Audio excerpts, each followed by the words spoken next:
देखिए इस बात का जवाब दीजिए। वो कह रहे हैं कि आप बार बार, आज प्रियंका जी भी ने भी मेंशन किया कि सब वॉशिंग मशीन में धुल के आते हैं। वो कहते हैं कि गंदे कपड़े वाले लेके घूमते क्यों हैं? जहां जहां रेड में कुछ पकड़ाता है वही पकड़ाए जाते हैं। एक तो ना भाजपा वालों को कांग्रेस से बहुत प्यार है, कांग्रेस के बगैर इनकी दुकान चलती नहीं है। ये तीसरा इनका आ रहा है, तीसरी बार ये सरकार बनाने जा रहे हैं, लेकिन बगैर कांग्रेस इनको वोट मिलती नहीं है। बगैर कांग्रेस को कोसे इनका काम अधूरा रह जाता है। इनसे आप पूछिए, हमारे मैले कपड़ों की बात कर रहे हैं, भाई साहब नाम लिखाऊं क्या? असम से लेके, महाराष्ट्र से लेके, दिल्ली से लेकर, उत्तर प्रदेश से लेकर, मध्य प्रदेश से लेकर, जिनके मैले कपड़े थे, मान लिया, अरे आप अपने में ले जाके वॉशिंग मशीन में, कौन सी वॉशिंग मशीन है जरा हमें भी तो बताओ। नाम गिनाऊं क्या कितने लोगों को लेके गए हैं? और दूसरी बात आप कह रहे हैं कि आप ही के यहाँ से क्यों पकड़ाते हैं, तो भैया ये बताओ कि जो आपके पार्टी में चले जाते हैं, पहले तो उनकी ईडी और सीबीआई की फाइल खुली होती है। आपके यहाँ जैसे पार्टी ज्वाइन करते हैं, उनकी फाइल कहाँ रख के आते हो? होम मिनिस्टर की तिजोरी में? ये तो बताओ आप क्यों कोसी जा रहे हैं? भाई मैं फिर बोलूंगी, अभी एक व्यक्ति, एक मिडिल क्लास भी जब सब्जी लेने जाता है तो 2000 रुपए में पहले 2 महीने की सब्जी आती थी, अभी 1 हफ्ते की सब्जी भी नहीं आ रही है। तो ये आपकी जिम्मेदारी है कि आप क्या कर रहे हो। आप संविधान की कस्में खा रहे हो, हमें गालियां दे रहे हो, और संविधान की धज्जियां उड़ाते हुए। नोटबंदी क्या संविधान ने सिखाया था आपको कि पब्लिक को सड़कों में खड़ा कर देना? कि संविधान ने कहा था कि हमें मिडिल क्लास का रिस्पेक्ट करना है, हमें किसानों का रिस्पेक्ट करना है, हमें उनकी आर्थिक स्थिति को मजबूत करना है। आपने किसानों के साथ क्या किया? 700 किसानों को मौत के कगार पे खड़ा कर दिया, उनको शहीद कर दिया। और आपके प्रधानमंत्री एक बार भी सदन में ये नहीं बोले कि अगर किसान 1.5 साल से एजिटेशन कर रहे थे सड़क पे, तो मुझे दुख है कि उनकी मौत हो गई। आपने संविधान की धज्जियां नहीं उड़ाई। मणिपुर में महिलाओं को निर्वस्त्र सड़कों पे ले जाया गया, प्रधानमंत्री साहब बोले नहीं। क्या ये संविधान ने सिखाया है? कब तक कोसते रहेंगे? मुझे तो लग रहा है आपके पास सिवाय कांग्रेस के एक भी शब्द नहीं है, क्योंकि आप बता नहीं पाएंगे कि युवाओं को रोजगार क्यों नहीं मिला। अभी तक तो 12वां साल, हर साल 2 करोड़, कितना गिनाऊं मैं, 22 करोड़ को नौकरियां दे देनी चाहिए थी आपको। महंगाई को भी आप 100 दिन में कम करने वाले थे। 100 दिन में आप युवाओं की दिक्कतों को भी कम करने वाले थे, महिला को सुरक्षित भी करने वाले थे। और आपने किया क्या? आप भूल गए क्या? हम सबको याद है, क्योंकि आपने हर वक्त, हर जगह पर आप अभी दंगों की बात कर रहे थे। आप जब 2014 में आए हैं, विदिन 6 महीने में 600 दंगे हुए हैं, मॉब लिंचिंग हुई है, लव जिहाद हो गया है। भूल गए क्या कि भतीजा, मामा भतीजी को पकड़ के थाने, अरे सुनिए, थाने पे लेके चले गए थे, सड़कों पे मॉब लिंचिंग से मार रहे थे। आप भूल गए क्या? जी, ये हमें संविधान सिखाता है क्या? रंजीत जी, ठीक है रंजीत जी, मैं लौटूंगी इस पर, और अजय आलोक जी आप जवाब दीजिएगा, लेकिन आशुतोष जी भी एक बार बोल लें। आशुतोष जी देखिए, 2024 के चुनाव के इर्द गिर्द कई लोग ये मान रहे थे कि संविधान को लेकर, और चूंकि खुद बीजेपी के उम्मीदवार कई जगहों पर, आपके उत्तर प्रदेश में 2-2, 3-3 उम्मीदवार थे जो कह रहे थे कि अब की बार 400 पार, संविधान बदलेंगे, ये है वो है। तो एक नैरेटिव चला जनता के बीच में, और लोग ये माने, ये समझे, संविधान को लेकर एक इशू बना। लेकिन उसके बाद हरियाणा चुनाव हुआ, उसके बाद से झारखंड का भी चुनाव हुआ, उसके बाद महाराष्ट्र का भी चुनाव हुआ, जम्मू कश्मीर का भी चुनाव हुआ। वहां पर ये बड़े मुद्दे नहीं रहे जो डिसाइसिव बने।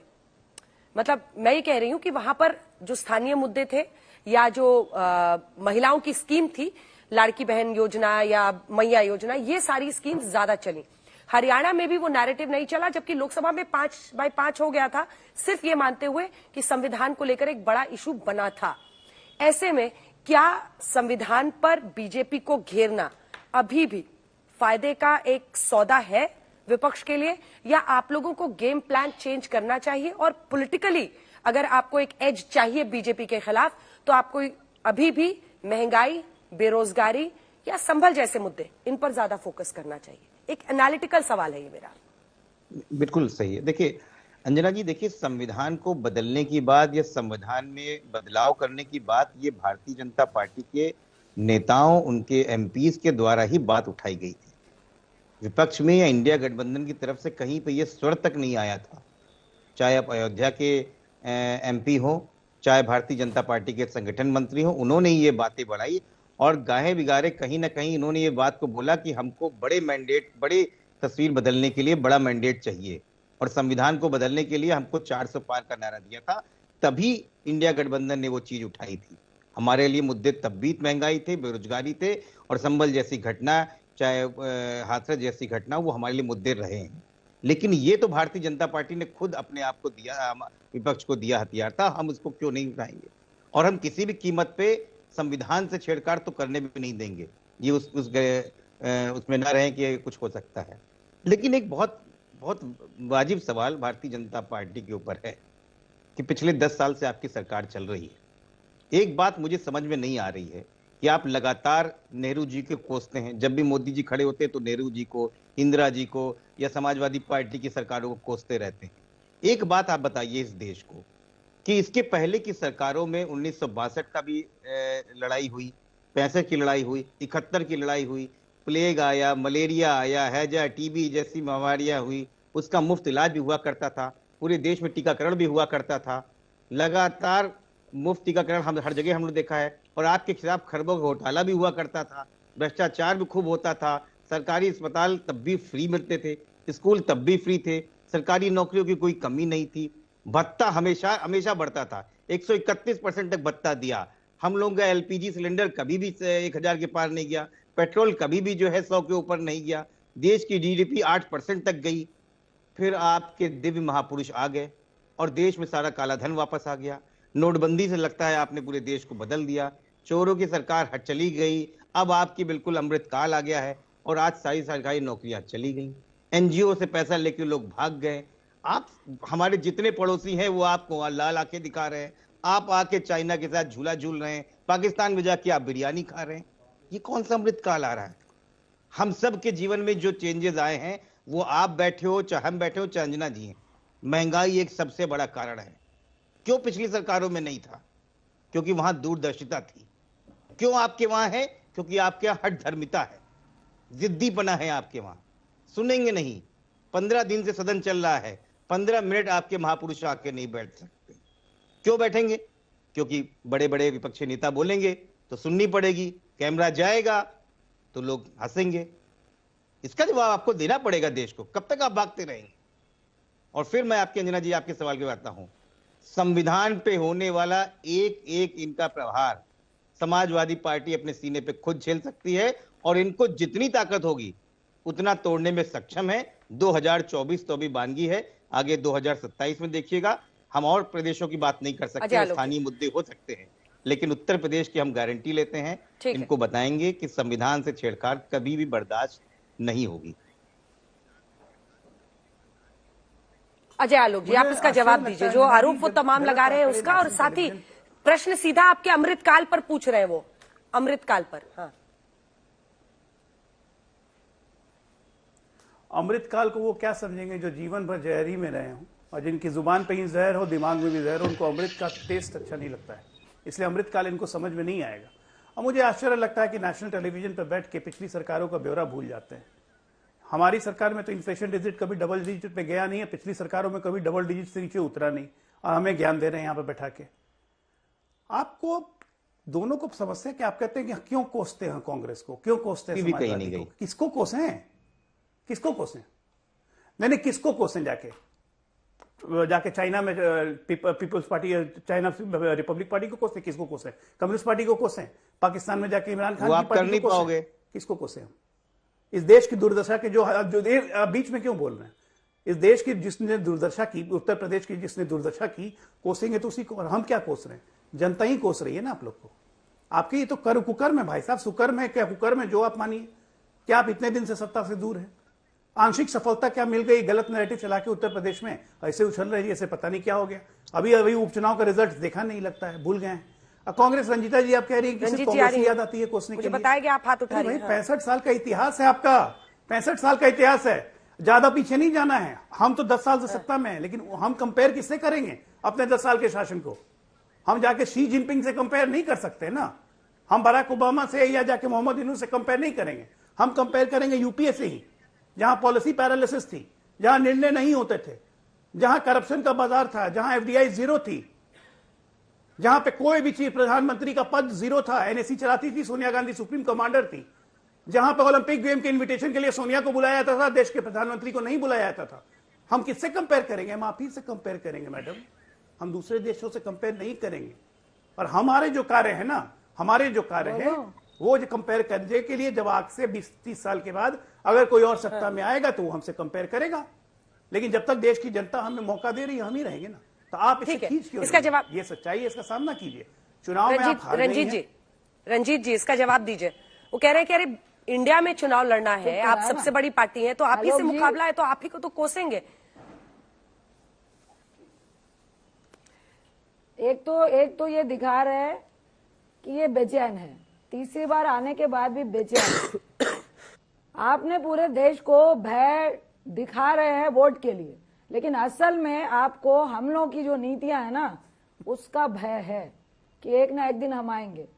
इसका मतलब आप मान रहे हैं कि 2014 में जब आपकी सरकार आई, आपके प्रधानमंत्री ने कहा 100 दिन में मैं समस्या का हल कर दूंगा, महंगाई कम कर दूंगा, युवाओं को रोजगार यूं दूंगा, काला धन तो 100 दिन का काम है। इसका मतलब आप बेचैन हैं। आप खुद कह रहे हैं 30 साल और होने दो, फिर हम कांग्रेस का कंपेयर में आने की कोशिश करेंगे, फिर हम आपसे बोलेंगे कि क्या क्या किया। फिर आप गैस सिलेंडर की बात करने लगे। मुझे आप ये बताइए आलोक जी, हंसिए नहीं, क्या की रिपोर्ट है कि अगर 6.25 करोड़ उज्ज्वला योजना के तहत आपने गैस सिलेंडर दिया तो साल में रिफिल क्यों नहीं हो रहा? 4.5 करोड़ फैमिली रिफिल नहीं करा रही। इसका जवाब नहीं देंगे आप, फिर हम ही को कोसेंगे। फिर बताइए, संविधान को पढ़ने वाले लगता हम लोग से बेहतर आप पढ़ते हैं, हम लोग तो सिर्फ लेके घूमते हैं ना, आप ही कह रहे थे। आप ये बताइए, ये संविधान ने सिखाया कि सदन जो देश की सबसे बड़ी पंचायत है, 150 सांसदों को कभी सुना क्या कांग्रेस ने निलंबित किया था? बिना बात के निलंबित करके बिलों को बिना विपक्ष के पास कराना, ये संवैधानिक है? सिर्फ एक व्यक्ति जो प्रधानमंत्री का दोस्त निकला, ए अगर उसके घोटालों को उजागर कर दिया तो आप डिस्क्वालीफाई कर दोगे सांसद को डराने के लिए। ये संवैधानिक अधिकार दिया है संविधान ने। आप किस तरह की धज्जियां उड़ा रहे हो? आप इसका जवाब ही नहीं दे रहे हो। आप महंगाई का जवाब नहीं दे रहे हैं, नौकरियों का जवाब नहीं दे रहे हैं, गैस सिलेंडर दिया लेकिन रिफिल नहीं हो रहा उसका जवाब नहीं दे रहे हैं। हर जगह पे आप सिर्फ और सिर्फ कांग्रेस की दी हुई नीतियां, आप गिना दीजिए ना योजना। आप प्रधानमंत्री निवास योजना की बात कर रहे हैं आलोक जी, मालूम है ना? इंदिरा आवास योजना है जो हम लोगों ने दी, स्वयं सहायता समूह जो हेल्प सेल्फ ग्रुप महिलाओं की बात करते हैं, हमारी दी हुई योजनाएं हैं। वृद्धा पेंशन हमारी दी हुई योजना है, खास सुरक्षा हमारी दी हुई योजना है। लेकिन हम भीख नहीं दे रहे थे, हम 2 रुपए और 3 रुपए किलो गेहूं और आटा दे रहे थे। आपने कोरोना का बहाना मारा और आपका ही 81 करोड़ लोगों को 5 किलो अनाज अभी तक देना क्या इस बात को सिद्ध नहीं करता है कि तीसरे बार आने के बावजूद आप लोगों को गरीबी से निकाल नहीं पाए हैं? 3 प्रश्न है आपके, तीनों का जवाब अजय आलोक जी दीजिए। सबसे पहला प्रश्न वो कह रही हैं अडानी के मुद्दे पर, दूसरा उनका प्रश्न है कि आपने उन्हीं की योजनाएं ले ली है, नाम अलग दे दिया है, और तीसरा है अभी भी 80 करोड़ लोगों को आप मुफ्त खाना दे रहे हैं, यही आपका रिपोर्ट कार्ड है। नहीं, चौथा भी रिफिल क्यों नहीं हो रहा गैस सिलेंडर? पहली बात की अडानी एक मिनट, अडानी ये झूठ मूठ का जब नाटक कितना करते हैं तो फिर जॉर्ज सोरोस में भी कुछ एक आध 2 लाइन बोलना चाहिए ना कि जॉर्ज सोरोस कहाँ गया। अडानी तो कितना भी है तो देश का है, हिंदुस्तानी है, भारतीय है, अच्छा कर रहा है सब कुछ, लेकिन उनको अडानी से जलन है। मुंद्रा पोर्ट अडानी को देने में कोई दिक्कत नहीं था। 2004 से 14 तक अडानी को 5000 करोड़, एक मिनट बीच में नहीं, अरे ना एक एक करके 3 सवाल पूछे, जवाब तो लीजिए। अरे रंजीता जी इतना बेचैनी नहीं, जवाब लीजिए ना, बीच में बेचैनी से क्यों बोल रही है? जवाब लीजिए। मैं तो आपके बीच में नहीं बोल रहा था। अडानी जो अगर कर रहा है, अडानी पे सुप्रीम कोर्ट भी जांच कर चुका, सेबी भी जांच कर चुकी, सब कोई कर चुका, लेकिन आपको अडानी के लिए हिंडनबर्ग की बात का ज्यादा भरोसा है, सोरोस की बात पे ज्यादा भरोसा है, सुप्रीम कोर्ट पे आपको भरोसा नहीं है, तो इसमें हमारी गलती नहीं है। अब आ जाते हैं दूसरी। अच्छा कि आपने कोरोना का नाम लिया, बड़ा जिम्मेदार विपक्ष है आप तो कांग्रेस। कोरोना काल में देश के प्रधानमंत्री को मोडानी कहने वाले हमें सिखाएंगे कि कैसे चलाता है जाता है शासन, कैसे चला जाता है। कोरोना काल में देश की निर्मित वैक्सीन पे सवाल उठाने वाले, अपने हमारे बच्चों को कब वैक्सीन लगेगी इसका पोस्टर लगवाने वाले, देश में अव्यवस्था फैलाने वाले और देश में 60 साल जो शासन कर चुके हैं वो हमें सिखाएंगे कैसे होता है। प्रधानमंत्री का नाम मोडानी है, ये राहुल गांधी थे ना आपके, ये प्रियंका गांधी थी ना आपकी। हमारे बच्चों को कब वैक्सीन लगेगी, देश की निर्मित वैक्सीन पे हमारे वैज्ञानिकों पे सवाल आपने उठाया था ना, इस पे तो जवाब आपको देना होगा ना। बस पब्लिक की मेमोरी, हमें बस मेमोरी याद दिलानी है कि आपने क्या क्या किया है। बोलूं क्या? ये तो हमारे सत्ता में रहते हुए हुआ ना। मोडानी पे मैं मेमोरी याद दिला रहा हूँ ना, वैक्सीन पे मेमोरी दिला रहा हूँ। गंगा की लाशें भूल गए क्या? छोटा सा मैं चाह रही इंडियन हूँ वैक्सीन ली, कंक्लूडिंग रिमार्क, अब दो लाइन का कंक्लूडिंग रिमार्क, दो कौन सी वैक्सीन ली है? आराम से, आपके कुकर्म इतने दो लाइन का कंक्लूडिंग रिमार्क जल्दी से। रंजीत जी आपसे शुरू करते हो। लेकिन कांग्रेस लोगों पार्टी का का कुकर्म खत्म नहीं होगा। 1000 किलोमीटर चलना भूल गए क्या? अभी यूपीएससी के छात्रों में डीएम थप्पड़ मार रहा है बिहार में, यह संवैधानिक है क्या? इसका जवाब नहीं देंगे क्या? कोरोना काल में जो गंगा में लाशें बह रही थी, यूपीएससी के नहीं, बीपीएससी के छात्र थे, गुंडाई कर रहे थे, उपद्रवी थे। यूपीएससी नहीं, पहली बात की बीपीएससी के अभ्यर्थी छात्र थे जिसको डीएम ने थप्पड़ मारा और वो गुंडाई कर रहे थे, उपद्रवी थे। थप्पड़ मारो, ठीक है ना, उपद्रवी थे, गुंडाई कर रहे थे, वो सफाई और कांग्रेसी जैसी हरकत कर रहे थे। छात्रों का ऐसा चरित्र नहीं होता है, छात्रों का ऐसा चरित्र नहीं होता है, थप्पड़ मारे, छात्रों का ऐसा चरित्र नहीं आप होता है, इसको ऑथराइज कर रहे हैं थप्पड़ मारने के लिए? छात्रों का ऐसा चरित्र नहीं होता है, मुझे लगता है कि भारतीय छात्रों का ऐसा चरित्र नहीं होता है रंजीता जी। डीएम को बोला थप्पड़ ये सफाई मारो। छात्र नहीं है, छात्र को छात्र रहना आप चाहिए, authorize कर रहे हैं अराजक नहीं होना लोग चाहिए, अराजकता की authorize परमिशन कर नहीं रहे दी हैं। जा सकती है। आप और authorize डीएम या कर रहे हैं एसपी कानून प्रशासन व्यवस्था को। बनाने के लिए होते हैं। आप authorize जो कर भी रहे हैं शासन प्रशासन चलाएगा को। वो डीएम एसपी को ये मारो। जानता है कि नहीं, कोई मुझे गलत लगता काम है नहीं कि- करेंगे, मारने के लिए ऑथराइज कर रहे कोई हैं, ये ऑथराइजेशन बताइए। नहीं है, आप लेकिन authorize अराजकता कर रहे हैं फैलाने की छूट प्रशासन नहीं को। है ना, स्टूडेंट को अराजकता थप्पड़ फैलाने की मारने, छूट नहीं है, ये संविधान चाहे ने बिहार हो बताया चाहे कहीं हो, कि प्रशासन अराजकता थप्पड़ फैलाने मारे। की छूट नहीं है। कानून है, अंजना जी, थप्पड़ मुझे मारे। लगता है कि नहीं, भारतीय आप जनता उपद्रवी नहीं पार्टी बन को सकते हैं। चलिए ज्यादा आशुतोष परेशानी जी है। माफी के साथ अब मुझे लगता है कि वक्त इतने की इजाजत देता है।